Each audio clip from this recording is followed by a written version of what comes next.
Hi everyone, it's the 15th of May 2015 and we are now at the point where the mealworms are at the size where we can start to move them into their own environment. So what's been happening up to this point, just as a recap, is we've had plenty of beetles doing their thing, and they've been basically just dropping the frass and the eggs down into these lower large bottom pans, and I've just been keeping them heated and moist enough to so that the eggs hatch.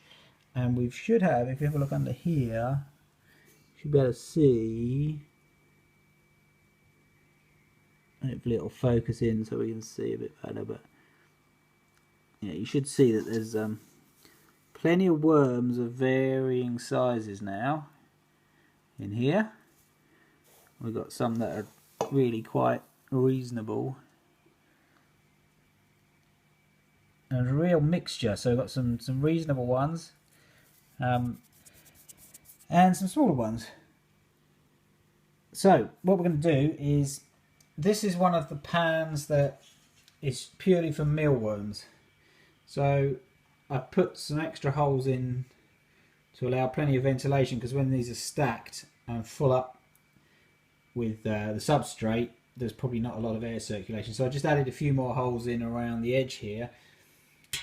And then I've got my mesh from before, which is, as I said, it's just from a frying pan splash guard. I'm going to push that into the pan here, and what it does is it kind of sits, as I said before, it kind of sits in the little indentation here, which is, as you can see from the outside, it's this ring here that's an indentation for the pans to stack on top of each other, which acts quite nicely as a little recess for the mesh. So it's a little bit fiddly, but once you get it in there, give the pan a nice clean out so the edges are nice and smooth and the worms can't crawl up, because it's built up quite a bit of damp frass, etc. in there. So that's in there quite nicely now. I'm not sure how easy it is to see, but that's sitting in there quite nicely.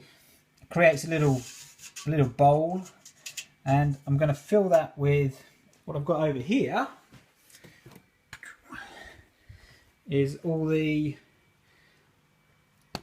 dehydrated vegetable waste that I've been keeping. This is mainly leftover potato skins from organic potatoes, but there's some other bits and bobs in there, but it's all really dry. So I'm going to crunch that up and have a mixture of kind of small and larger pieces and fill that in here. So okay, so I haven't filled it up too high, because obviously I'm now going to pour in. I'm just going to sit that on top of one of the other pans so that it doesn't make a complete mess. And now I'm going to pour in all of the worms and the bran from here. I'm not going to try and separate anything out, obviously. The idea being now that when I pour this into this environment, it will fall through the mesh. Now my plan is not to have necessarily beetles in a completely separate setup. What I'm going to do is I'll show you the beetles, which I've got in here in this environment. These beetles are sitting in, you can see the holes. The holes in the bottom of the pan are small enough that the beetles won't fall through, but big enough that any of the frass and the eggs, etc., that they lay, as they're moving around, it gets pushed through and down into the lower environment. So I'm going to have the beetles sitting on top of this pan when it's completely empty, and then on top of that will be the new environment with the mesh in that I just showed you. The idea is that the smaller eggs, the frass from the new mealworms in here will go through the mesh,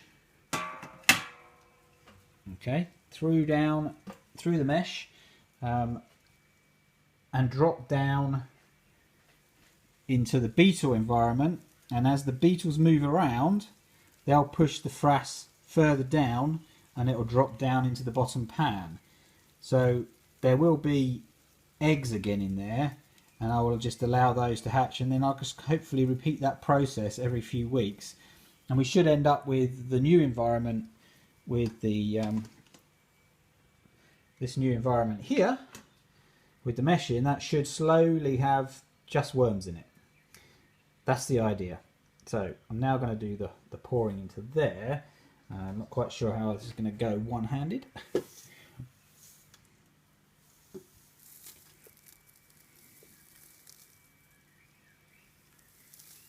Okay, bit dusty. Maybe I should have done that outside.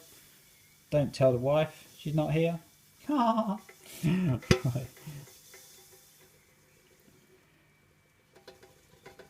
Okay, one little worm left down there on his own. How funny. Right.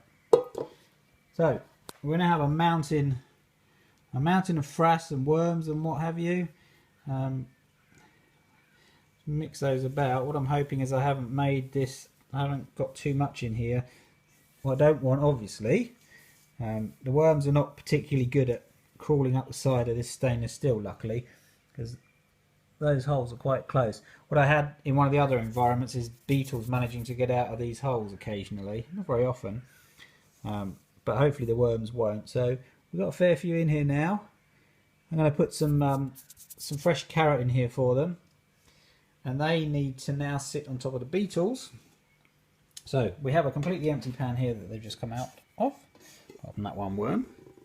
Go on, you, out you go. Okay, he's out. So this pan now is going to become the new frass and egg pan, which now needs the beetles. So we're going to put this beetle set up here. Looks like they could do with some fresh carrot. So that's going to sit straight on top of the empty pan there, and then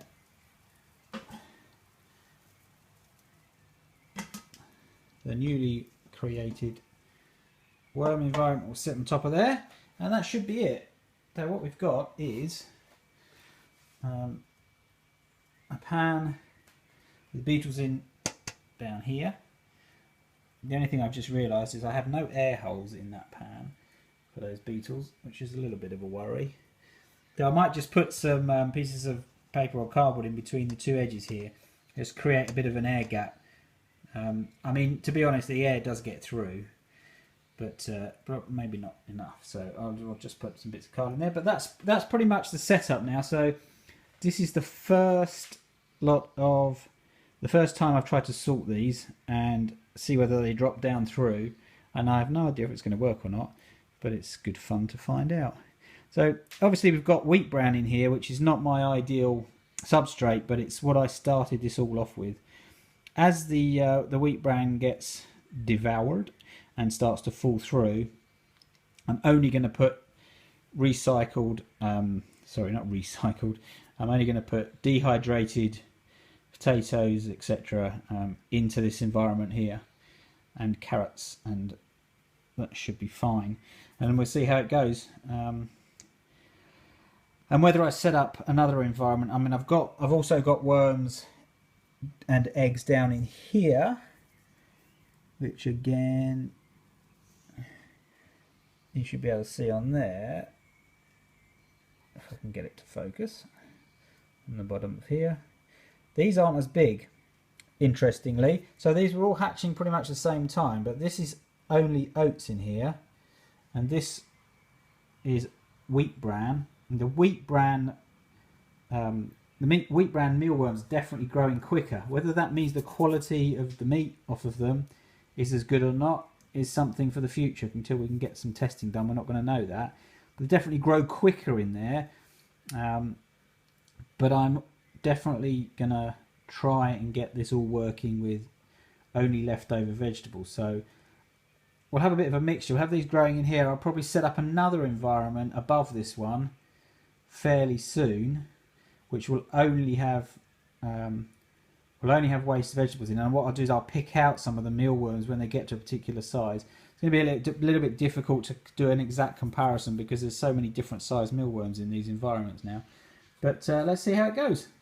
So any questions, please post in the comments on the video, or go along to the Facebook page, which is facebook.com/theedible-insect. Feel free to ask any questions. I post away on there. I will always answer questions when I get to them. So until next time, bye bye.